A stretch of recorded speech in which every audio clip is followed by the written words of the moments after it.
Parti 1, 2, 3. Bien, voilà, donc là nous assistons à la pose du premier mât de ce dispositif qui est constitué donc, de deux mâts et d'une grande porte qui vient d'arriver également ici. Ces deux mâts montent à la cote des deux tours de la cathédrale d'Avranches, qui ont été arasés il y a 200 ans maintenant, à la demande de la municipalité de l'époque. Aujourd'hui, on fait l'inverse, c'est-à-dire qu'on veut suggérer la présence de ce bâtiment qui a disparu depuis 200 ans.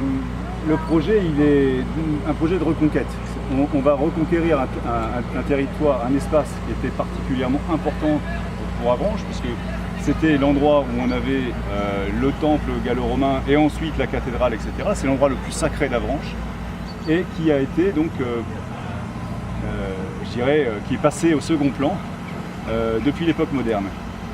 Donc le dispositif est relativement simple, consiste à ériger deux mâts signaux, des monuments signaux, qui se verront aussi à l'échelle de tout le territoire de l'Avranchin, en tout cas en regardant vers le sud. Et c'est un belvédère qui se déploie ici, donc on est au bout du promontoire géologique qui commence, je dirais, à Mortain et qui aboutit à Avranches face à la baie du Mont-Saint-Michel. Et donc il y a un dialogue évidemment qu'on veut recomposer entre ce monument phare qu'est le Mont-Saint-Michel, qui est installé au milieu de la baie, et l'autre monument, en tout cas l'autre site phare, qui est le site d'Avranches, qui regardait sur son territoire. Là, on est sur un autre belvédère. Il y a déjà un belvédère très connu à Avranches qui est celui du Jardin des Plantes, qui est un panorama, je dirais, romantique, fixe, extrêmement un panorama de peintre qui cadre le Mont-Saint-Michel. Là, on est sur un autre panorama, un panorama de conquête visuelle qui va, quand on arrive au bout de ce promontoire, on a la même vue qu'avaient les évêques à la sortie de leur cathédrale, donc une vue giratoire qui donne à voir l'ensemble du territoire couvert par l'évêché.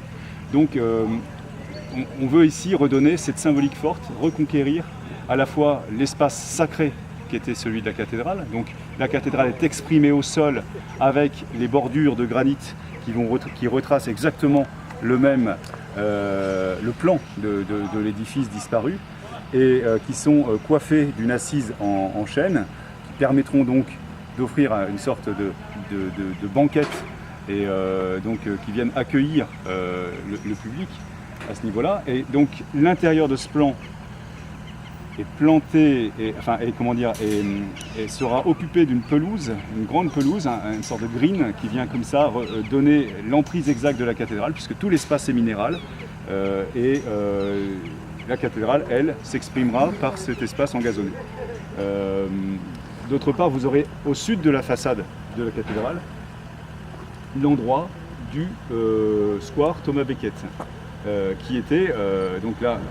Tout l'espace était résumé par le square Thomas Becket. Bien sûr, aujourd'hui, on a bien plus que ça. On a une esplanade qui est l'esplanade de la cathédrale, le square Thomas Becket, qui donc sera aménagé au sud. On a un espace, on ne se rend pas compte d'ici, mais on a encore un bel espace qui sera donc planté de 21 sujets arborés, donc des aubépines, et qui sera agrémenté de jeux d'enfants.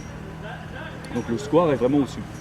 Et d'autre part, à l'ouest, donc entre les deux mâts, on aura un grand portail, et ce portail donnera accès à un belvédère qui, lui, sera particulièrement je dirais, en position pour explorer visuellement tout ce territoire qui se déploie devant nous et qui va du Mont-Saint-Michel à Villedieu, quoi. Et donc c'est un nouveau panorama qu'on va reconquérir à Avranches, qui est celui qui était le panorama initial.